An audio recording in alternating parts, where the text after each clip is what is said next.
দেখলে তো ফজল ভাই, এবার আর বসে থাকা যাবে না। বৃষ্টির পরিমাণ দিন দিন বেড়েই যাচ্ছে। কিছুদিনের মধ্যে প্রচণ্ড বন্যা হবে, আর বন্যা হলে আমাদেরকে অবশ্যই কোথাও একটা আশ্রয় নিতে হবে। ঠিকই বলেছো আবেদ। আমাদের গরিবের সাথে কেন এমন হয় বলো তো? এই বৃষ্টির কারণে আমাদের ফসলের অনেক ক্ষতি হয়ে গেছে। এখন যদি এরকম বৃষ্টি হতে থাকে আর বন্যা হয়, তাহলে যেটুকু অবশিষ্ট ফসল আছে সেটুকুও শেষ হয়ে যাবে। তারপর সারা বছর আমাদের না খেয়ে থাকতে হবে। তোমরা শুধু শুধু এত চিন্তা করছো। সৃষ্টিকর্তা ঠিক একটা ব্যবস্থা করে দিবে। যদি বন্যা হয় তাহলে আমরা অন্য কোথাও একটা আশ্রয় নেব। কিন্তু কোথায় আশ্রয় নেওয়া যায় বলো তো? সব জায়গাতে বন্যার পানি থাকবে। তাছাড়া আশ্রয় কেন্দ্রে আমাদের জায়গা হবে না। সেখানে সব বড়লোকদের বাস। গরিবদের পৃথিবীতে কোথাও আসলে জায়গা নেই। আমি বলি কি ফজল ভাই, চলো আমরা গিয়ে একবার মোড়ল সাহেবের সাথে কথা বলে আসি। তিনি নিশ্চয়ই একটা সিদ্ধান্ত দিবেন, আমাদেরকে আশ্রয় কেন্দ্রে একটা নির্দিষ্ট জায়গাতে থাকতে দিবেন। তা না হলে আমাদের মতো গরিব পরিবারগুলো কোথায় যাবে? তুমি শুধু শুধু চেষ্টা করছো আবেদ ভাই। গত বছরের কথা মনে নেই? যখন আমরা বড় সাহেবের কাছে গিয়েছিলাম, তিনি অনেক বিরক্ত হয়েছিলেন। এক বছরে তো অনেক কিছু পরিবর্তন হতে পারে। চলো আমরা আরেকবার মোড়ল সাহেবের কাছে যাই, তার সাথে কথা বলে আসি। তিনি যদি আশ্রয়কেন্দ্রে থাকতে দেন, তাহলে আগামী 2-1 দিনের মধ্যে আমরা পরিবার নিয়ে সেখানে চলে যাব। হ্যাঁ, তোমরা যাও। পরিস্থিতি কিন্তু বেশি ভালো না। প্রচণ্ড বৃষ্টি হচ্ছে, বন্যায় চলে আসছে বলে। তাছাড়া গতকাল নদীর পানি অনেকটাই বেড়ে গেছে। এখন আমাদের একটা নিরাপদ আশ্রয় খুব প্রয়োজন। আপনি কেমন মানুষ বলুন? গ্রামে প্রচণ্ড বৃষ্টি হচ্ছে, নদীর পানি ফুলে ফেপে একাকার, আর আপনি কিনা এখানে বসে শান্তিতে তামাক খাচ্ছেন? গ্রামের মানুষের কথা একবারও ভাববেন না? ওরাই তো আজকে আপনাকে মোড়ল বানিয়েছে। ওরা আপনাকে কত সম্মান করে, আর আপনি কিনা তাদের কথা একবারও ভাবছেন না? আরে, ওসব গরিবদের কথা চিন্তা করে সময় নষ্ট করে কোনো লাভ আছে? তার চেয়ে ভালো তুমি খিচুড়ি আর ইলিশ মাছ ভাজি করো। বাইরে বৃষ্টি হচ্ছে, আর বর্ষার দিনে খিচুড়ি ইলিশ মাছ খাওয়ার মজাই আলাদা। গ্রামে শোনা যাচ্ছে বন্যা হবে। যদি বন্যা হয় তাহলে আমরা কি করব, কোথায় যাব, কিছু ভেবেছেন? কোথায় আবার যাব? যদি গ্রামে বন্যা হয় তাহলে আমরা সরকারি আশ্রয় কেন্দ্রে আশ্রয় নেব। গ্রামে যেসব ধনী পরিবার আছে সবাই সেই আশ্রয় কেন্দ্রে আশ্রয় নেবে। আর যেসব গরিব পরিবার আছে তারা কি করবে? তারা কোথায় যাবে? একবারও কি তাদের কথা আপনারা ভাবছেন না? আরে বাবা, কি মুশকিল! তারা কোথায় যাবে সেটা আমি কি করে বলবো? গরিবদের জন্মই হয়েছে কষ্ট করার জন্য, সংগ্রাম করে টিকে থাকার জন্য। দেখো, হয়তো নিজেদের বাড়িতেই টিকে থাকবে। ভারী অন্যায় কথা বলছেন আপনি। গরিব মানুষ আর ধনী মানুষের মধ্যে কোনো পার্থক্য নেই। দুর্যোগ কারো কথা তো আর ভাবে না। আপনি তো সরকার থেকে তাদের জন্য প্রচুর টাকা পয়সা পেয়েছেন, এগুলো দিয়ে ওদের সহায়তা করুন। তোমার মাথা খারাপ হয়ে গেছে লতা? ওই টাকাগুলো আমি ওদের পেছনে খরচ করব? তোমাকে কে এসব ভাবতে বলেছে? ওই টাকাগুলো আমি জমিয়ে রাখবো। একটা টাকাও আমি এসব গরিব ফকিরদের পিছনে খরচ করব না। আপনি কিন্তু মহা পাপ করছেন। মনে রাখবেন, সৃষ্টিকর্তা আপনাকে পাপের শাস্তি দেবে। এমন এক পরিস্থিতি আসবে, এই টাকাগুলো রাখার জায়গা আপনি পাবেন না। মোড়ল মশাই, দুজন লোক আপনার সাথে দেখা করতে এসেছে। একজনের নাম ফজল আর একজনের নাম আবেদ। এরা এই গ্রামের বাসিন্দা। মনে হয় বন্যার ব্যাপারে কথা বলতে এসেছে। যা গিয়ে বল আমার শরীর অনেক খারাপ, বিছানা ছেড়ে উঠতে পারছি না, আর আমি কারোর সাথে দেখা করতে পারবো না। এদের কি খেয়ে দিয়ে কোনো কাজ নেই? সকাল সকাল চলে এসেছে আমার বাড়িতে আমাকে বিরক্ত করতে। মোড়ল মশাই, বেগম সাহেব ঠিকই বলেছে। আপনি দয়া করে তাদের সাথে একটু দেখা করুন। ওরা সত্যি অনেক বিপদে পড়েছে। ওদের পরিবার নিয়ে যাওয়ার কোনো জায়গা নেই। তোর সাহস তো কম না, আমার মুখে মুখে কথা বলছিস? একবার তো বললাম আমি ওদের সাথে দেখা করব না। আপনি যদি আজকে ওদের সাথে দেখা না করেন, তাহলে আমি আর ছেলে মেয়েদের নিয়ে বাপের বাড়ি চলে যাব। আপনার মতো নিষ্ঠুর আর পাষাণের সংসার আমি কোনো অবস্থাতেই করব না। একই বিপদে পড়লাম। যা, ওদেরকে সাথে করে নিয়ে আয়। বলবি তাড়াতাড়ি যেন কথা শেষ করে। এত কথা শোনার সময় আমার নেই।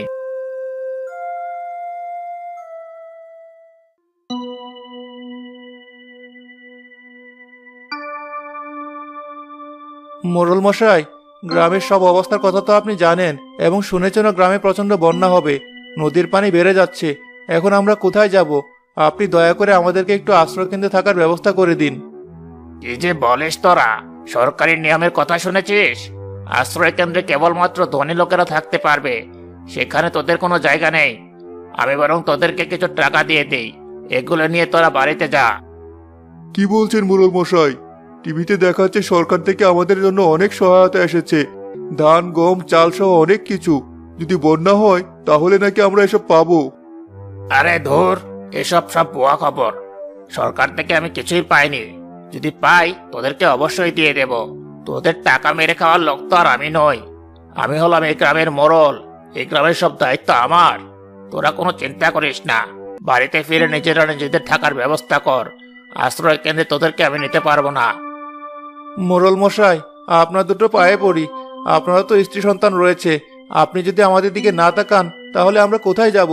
বন্যার পানিতে ডুবে মরা ছাড়া আমাদের আর কোনো উপায় থাকবে না। তোরা শুধু শুধু আমার কাছে এসে সময় নষ্ট করছিস, আমার হাত পা বাঁধা। তবে বললাম তো, যদি সরকার থেকে কোনো সহায়তা পাই আমি তোদের কাছে পৌঁছে দেব। থাক মোড়ল মশাই, আপনারা সহায়তা করতে হবে না। আমি খুব ভালো করে জানি আপনি মিথ্যা কথা বলছেন। তবে মনে রাখবেন, কাউকে ঠকিয়ে কেউ কখনো ভালো কিছু করতে পারে না। আরে যা যা, আমাকে জ্ঞান দিতে এসেছে। আমাকে জ্ঞান না দিয়ে আগে বন্যা থেকে নিজেদেরকে বাঁচা, তারপর দেখা যাবে কে কি করে।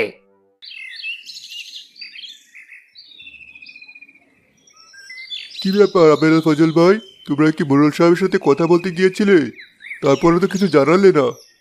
এদিকে বন্যার পানি গ্রামের ভিতরে ঢুকে পড়েছে, আমাদের খুব দ্রুত একটা ব্যবস্থা নিতে হবে।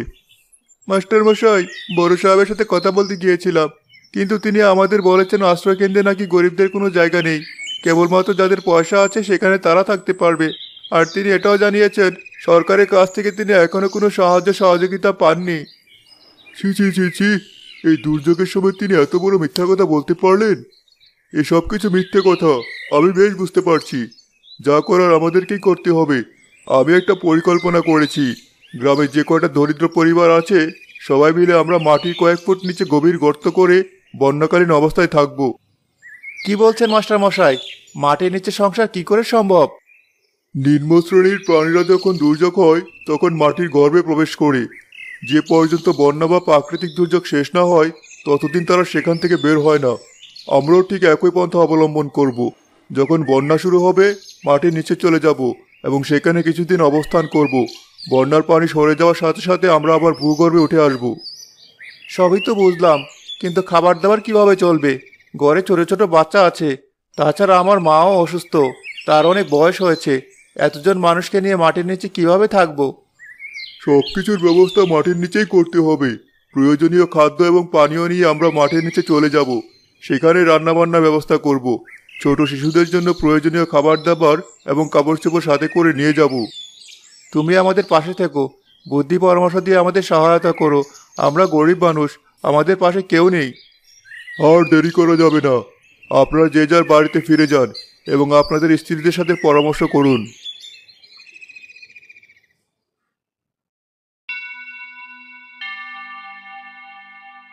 হ্যাঁ হ্যাঁ হ্যাঁ, কেমন বুদ্ধির খেলা খেললাম বলতো কালো। এক ঢিলে আমি দুই পাখি মারলাম। যে মানুষগুলোকে আশ্রয় কেন্দ্রের স্থান দেব না তারা নিশ্চিতই বন্যার পানিতে ডুবে মারা যাবে, কারণ বন্যা খুব ভয়ঙ্কর আকার ধারণ করবে। এই মানুষগুলো যখন মারা যাবে তখন তাদের সমস্ত জমি জমা হবে আমাদের। হ্যাঁ হ্যাঁ হ্যাঁ। ও আচ্ছা, তাহলে এই ঘটনা মোড়ল মশাই, এই জমি জমা দখল করার জন্যই আপনি এই মানুষগুলোকে মৃত্যুর দিকে ঠেলে দিচ্ছেন?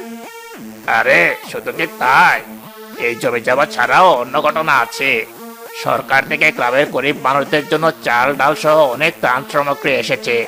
এগুলো আমি সবগুলো বিক্রি করে টাকাগুলো নিজে হাতিয়ে নিয়েছি। এখন আর আমাদের কোনো চিন্তা নেই। কিন্তু আপনার স্ত্রী তো সন্তান সম্ভবা, এমন বন্যাকালীন সময়ে তিনি কি করবেন? গ্রামের সব হাসপাতাল তো বন্ধ থাকবে। আরে শোন, টাকা হলে পৃথিবীতে আর কিছুই লাগে না। টাকা দিয়ে আমি আমার বউয়ের সব সমস্যার সমাধান করতে পারবো। এখন যা, ভালো করে আমার জন্য একটা পান বানিয়ে নিয়ে আয়। শান্তিতে বসে বসে একটু পান চিবই।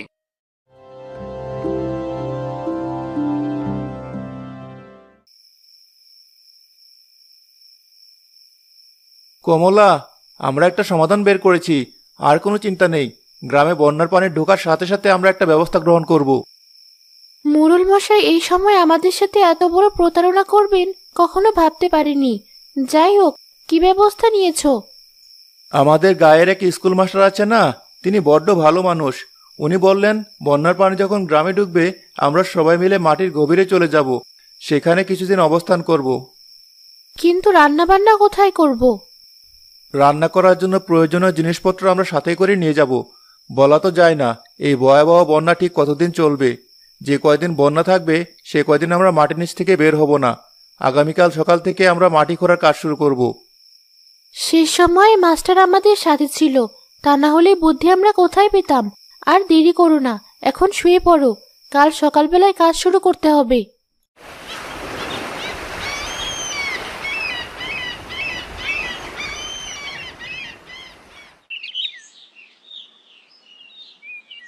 কি ব্যাপার মোড়ল মশাই, আপনি নাকি আমাকে ডেকে পাঠিয়েছেন? কালু আমাকে গিয়ে ডেকে নিয়ে আসলো। তা বলুন কি বলবেন, আমি আসলে একটু ব্যস্ত। মাস্টার মশাই, তোমাকে আমি চালাক হিসাবে জানতাম, কিন্তু তুমি যে এত বোকা কখনো কল্পনাও করিনি। আমি শুনলাম তুমি নাকি মাটির নিচে গর্ত করে গ্রামের সাধারণ গরিব মানুষদের নিয়ে সেখানে থাকবে। কি করব বলুন, আপনাদের মতো বুদ্ধিমান মানুষেরা তো এদের বিপদে আপদে এগিয়ে এলেন না। আমিও যদি হাল ছেড়ে দেই তাহলে এই মানুষজন না খেতে পেয়ে বন্যার পানিতে ডুবে মারা যাবে। মাস্টার মশাই, তুমি ওদেরকে ছেড়ে দাও। তুমি আমাদের সাথে আশ্রয় কেন্দ্রে আসো, আমি তোমার থাকার ব্যবস্থা করব, তোমার পরিবারকে নিরাপত্তা দেব। ওসব দু একটা গরিব মানুষ মরলে গ্রামের কোনো ক্ষতি হবে না। আপনি এতটা নিচে নামতে পারলেন? গরিবরা কি মানুষ না? আমি কখনোই তাদের সাথে বেইমানি করতে পারবো না। যে পর্যন্ত এই বন্যা না যাবে আমি সেখানেই থাকবো। আরে যাও যাও, এই বন্যার পানি কাউকে বাঁচাতে পারবে না। শেষ পর্যন্ত আশ্রয় কেন্দ্রেই তোমাকে আসতে হবে।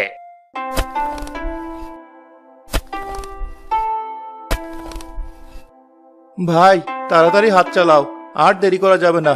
বন্যার পানি ঢুকে যাচ্ছে, তাড়াতাড়ি গর্ত করো, আর গর্তটা যেন খুব গভীর হয়। আজকে বিকেলের মধ্যে আমরা পরিবার নিয়ে মাটির নিচে চলে যাব।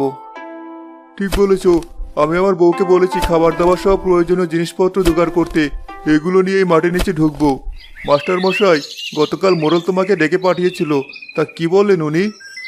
উনি আমাকে ডেকে পাঠিয়েছিলেন তার দলে নেওয়ার জন্য, যাতে আমি তাদের সাথে আশ্রয় কেন্দ্রে যাই। কিন্তু আমি পরিষ্কার জানিয়ে দিয়েছি গ্রামের এই অসহায় মানুষদের রেখে আমি কোথাও যাব না। জানি না সৃষ্টিকর্তা আমাদের ভাগ্যে কি লিখে রেখেছেন, কিন্তু মোড়ল তার পাপের প্রায়শ্চিত্ত একদিন ঠিক করবে। আজকে যদি তিনি আমাদেরকে আশ্রয় কেন্দ্রে নিয়ে যেতেন তাহলে আমাদের এমন দুর্দিন দেখা লাগতো না, মাটির নিচে কষ্ট করতে হতো না। তুমি চিন্তা করো না আবেদ ভাই, মাটির নিচে এমনভাবে সব ব্যবস্থা করা হয়েছে যেখানে বন্যার পানি ঢুকবে না। আমরা একদম নিরাপদে সুন্দরভাবে অবস্থান করতে পারবো।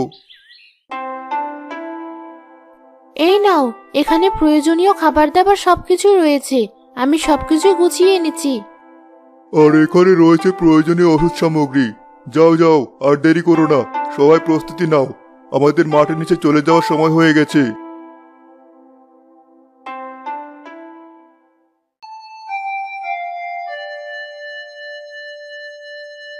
কি ব্যাপার লতা, তুমি এখনো তৈরি হওনি?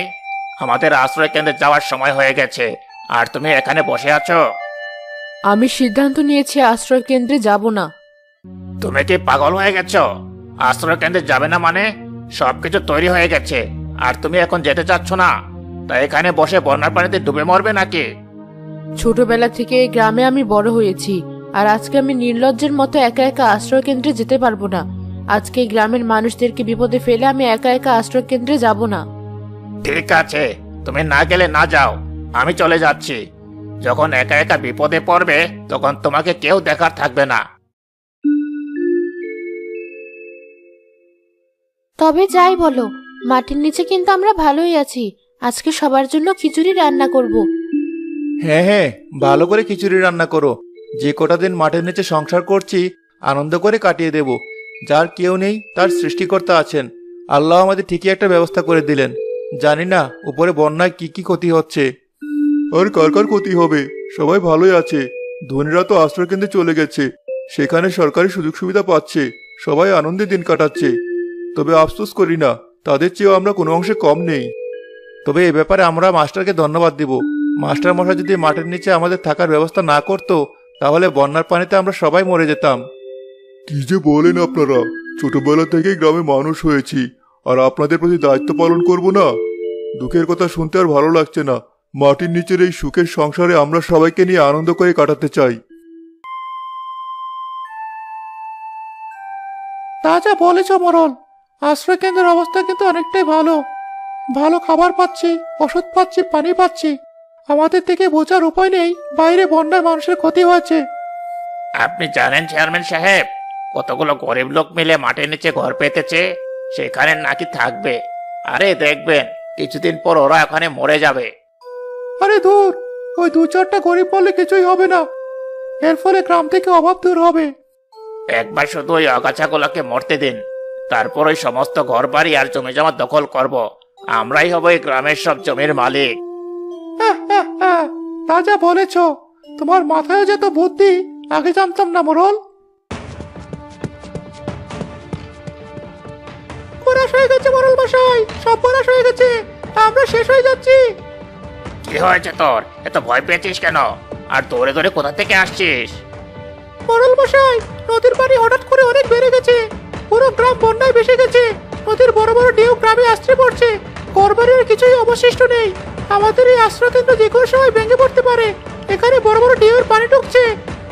আমাদের এখন একটা নিরাপদ আশ্রয় খুঁজে বের করতে হবে, তা না হলে এখানে আমরা যে 8-10 জন বেঁচে আছি সবাই মারা যাব। কি বলছিস তুই? এ কি করে সম্ভব? আরে না না, এ হতে পারে না। এই আশ্রয় কেন্দ্রের দেয়াল অনেক শক্ত, এটা কিছুতেই ভেঙে পড়তে পারে না। আমাদের আর এক মুহূর্ত দেরি করলে হবে না, চলো আমরা কোথাও একটা নিরাপদ আশ্রয় খুঁজে বের করি। মোরল মশাই, এই গ্রামে আর একটা নিরাপদ আশ্রয় নেই, সব বাড়িঘর ভেঙে গেছে। আপনাদেরকে এখানে আটকে পড়ে মরতে হবে, আর সাথে সাথে পাপের শাস্তিও পাবেন। গরিব মানুষদেরকে আপনারা যে বিপদের দিকে ঠেলে দিয়েছিলেন, আজকে নিজেরাই সেই বিপদে পড়েছেন। মস্ত বড় ভুল হয়ে গেছে, সৃষ্টিকর্তা আমাদের ক্ষমা করে দিন। কালু, তুই একটা কিছু কর। আমরা এখন কোথায় যাব? জায়গা একটা আছে, মাটির নিচে সেই ঘরগুলো, কিন্তু সেখানে আপনাদের গ্রামের ওই গরিব লোকগুলো কখনোই জায়গা দেবে না। ওরা যার চাইবে ওদেরকে তাই দেব। তারপরেও বল যেন আমাদেরকে একটু জায়গা দেয়। দরকার হলে আমি আমার সমস্ত বাড়িঘর, টাকা পয়সা, জমি জমা সব দিয়ে দেব। তারপরও আমরা প্রাণ বাঁচাতে চাই। এই বলে বিধাতার লিখন। একটু আগেই তাদেরকে হত্যা করার পরিকল্পনা করেছিলেন, আর এখন নিজের জীবনের জন্য তাদের পায়ে ভিক্ষা করতে হচ্ছে। চলুন নৌকা করে আমরা সেই জায়গায় যাই, তাদের অনুনয় বিনয় করে দেখি, হয়তো জায়গা দিতেও পারে।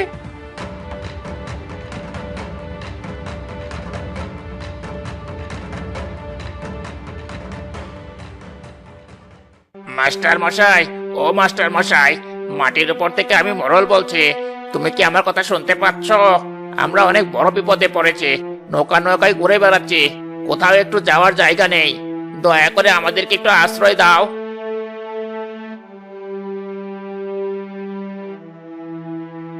শেষ পর্যন্ত আপনাকে এই গরিব মানুষের আস্তানা আসতে হলো মোরল মশাই। আমরা আপনাকে কোনো আশ্রয় দেব না, এখান থেকে চলে যান বলছি, তা না হলে কিন্তু খুব খারাপ হয়ে যাবে। মাস্টার মশাই, আমরা আমাদের সমস্ত ভুল স্বীকার করছি। সরকার থেকে গরিব মানুষের জন্য যা যা পেয়েছিলাম সবকিছু তোমাদের দিয়ে দেব, তারপর আমাদেরকে তোমাদের ঘরে আশ্রয় দাও। তোদের মতো লোভী আর স্বার্থপর লোকদের মৃত্যুই হওয়া উচিত, এত দুনিয়া থেকে পাপ দূর হবে। আজকে আমরা সবাই বিপদে পড়েছি। এই বন্যার কারণে ধনী গরিব সব এক হয়ে গেছে। তোমরা ওদেরকে একটু জায়গা দাও। তোমরা যদি ওদের সাথে একই কাজ করো, তাহলে তোমাদের মধ্যে আর ওদের মধ্যে পার্থক্য কি থাকবে? কমলা ভাবি ঠিকই বলেছে, আমরা সবাই মানুষ। ওনারা যে অন্যায় করেছেন সেটা তো আর আমরা করতে পারি না, ওদের ভিতরে আসতে দাও।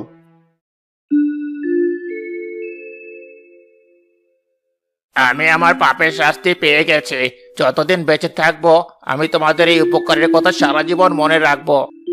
আজকে মৃত্যুর খুব কাছাকাছি দাঁড়িয়ে বুঝতে পেরেছি জীবন মূল্যবান, আর জীবনে সৎ থাকাটা কতটা জরুরি। চেয়ারম্যান সাহেব, মোরল মশাই, আপনারা আমাদের ছোট্ট এই সংসারে এসেছেন। গরিবদের সাথে একটু মিলেমিশে থাকার চেষ্টা করুন, আশা করি আপনাদের কোনো সমস্যা হবে না।